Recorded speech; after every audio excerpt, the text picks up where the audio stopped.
क्यों बैठे हो उदास? डॉक्टर सत्या है आपके पास। आपको मेरे चैनल पर मिलेगी हेल्थ की बात, मोटिवेशन की बात। तो खुश होकर जिए, उदास होकर क्यों जिए?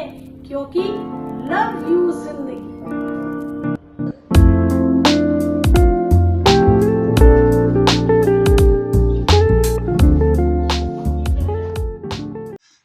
नमस्कार, मैं हूं डॉक्टर सत्या त्रिवेदी और हमेशा की तरह आज भी चर्चा करूंगी एक नए विषय के बारे में, यानी कि नाभि के बारे में।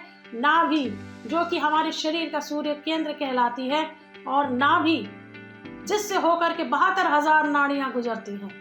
नाभि जिससे बच्चा अपनी माँ से जुड़ा रहता है, और जब वो पैदा हो जाता है उसके बाद भी पूरे जीवन भर नाभि का महत्व तो कम नहीं होता। नाभि ऐसी जगह जिसको कहते हैं कि नाभि ऊर्जा से हमारा सूक्ष्म शरीर जुड़ा रहता है। नाभि कहते हैं कि हमारा पहला दिमाग होता है। जो आयुर्वेदाचार्य हैं वो नाभि के स्पंदन मात्र से जान जाते हैं कि शरीर में कौन सा रोग हुआ है। ना कोई टेस्ट कराना है, ना किसी तरह की सोनोग्राफी करानी है, ना कोई तरह का अल्ट्रासाउंड कराना है। उनको ऐसे ही पता चल जाता है कि कौन सा रोग हुआ है। हमारे पुराने वैद्य कितना ज़्यादा जानते थे नाभि के बारे में, नाभि स्पंदन से सब कुछ बता दिया करते थे। तो नाभि का कितना महत्व है। अगर किसी स्त्री को गर्भधारण नहीं हो रहा है तो हो सकता है उसकी नाभि अपनी जगह से टल गई हो। अगर नाभि सही जगह आ जाएगी और उसकी जो मध्यमा स्थिति में अगर नाभि आ जाती है तो गर्भधारण जरूर होगा। अगर नाभि की वजह से नहीं हो रहा है तो किसी अच्छे जो जानकार को दिखाइए, जो नाभि को सही जगह बिठाना जानता हो, ऐसे को दिखाइए। ज़रूर ऐसी स्त्रियों को गर्भधारण होगा। नाभि ऐसी जगह है जहाँ पर बहुत सारे बैक्टीरिया रहते हैं, और वो बैक्टीरिया जो है वो बड़े खास तरह के बैक्टीरिया हैं जो किसी भी प्रकार के रोगों से हमारे शरीर की रक्षा करते हैं। अतः नाभि को साफ सुथरा रखना जरूरी है क्योंकि फंगल इन्फेक्शन वगैरह ना हो जाए। लेकिन आप इतना ज़्यादा साफ सुथरा रखने की कोशिश मत कीजिएगा, क्योंकि वहाँ रहते हैं बैक्टीरिया जो होते हैं अच्छे वाले। अगर आप उन बैक्टीरिया को साफ सफाई में निकाल दोगे तो आप देखोगे कि वहाँ पर जो है इन्फेक्शन होने की संभावना हो जाएगी।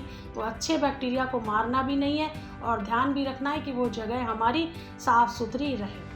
अब चलिए कुछ चीज़ें और जानते हैं कि नाभि में क्या ऐसी चीज़ें करें कि जिससे कि हम स्वस्थ रह सकते हैं। तो जो पहली बात है वो है, अगर सरसों का तेल अगर आप नाभि में लगाते हैं तो आपके होंठ मुलायम बने रहेंगे। अगर देशी घी आप नाभि में लगाते हैं तो आपको अगर जोड़ों की दर्द की समस्या है, या घुटनों में दर्द होता है, शरीर में कंपन होता है, उसमें देशी घी बहुत लाभदायक है। इसी प्रकार से देशी घी नाभि में लगाने से अगर कोई आँखों की समस्या है तो वो ठीक होती है। आँखों की रोशनी में फ़र्क पड़ता है, सही होती है आँखों की रोशनी। इसके अलावा बालों में चमक आती है। तो इस तरह से देशी घी नाभि में लगाने से भी बहुत सारे लाभ होते हैं। अगर आपके चेहरे पे दाग धब्बे हैं तो भी सरसों का तेल नाभि में लगाने से चेहरे के दाग धब्बे निकल जाते हैं और चेहरे पर अच्छी रंगत आती है। इसी प्रकार अगर किसी को बहुत सारे मुहासे हो गए हो चेहरे पे तो आप नीम का तेल नाभि पे लगाइए, बहुत फ़ायदा होगा। किसी स्त्री को अगर माहवारी के समय, पीरियड्स के समय बहुत ज़्यादा पेट में दर्द होता है तो ब्रांडी में रुई के फाहे को डुबो करके नाभि स्थान पे रखने से पेट का दर्द दूर हो जाता है।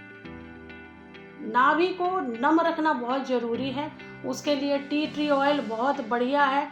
इसके अलावा सरसों का तेल नाभि में लगाने से हमेशा फ़ायदा होता है। तो ज़रूर आप अपनी नाभि को एक तो नम रखिए, साफ़ रखिए, और ध्यान रखिए अपनी नाभि का, क्योंकि ये महत्वपूर्ण है। तो आप अपना ध्यान रखें, ख्याल रखें। इसी बात के साथ स्वस्थ रहें, मस्त रहें। आप सबको नमस्कार।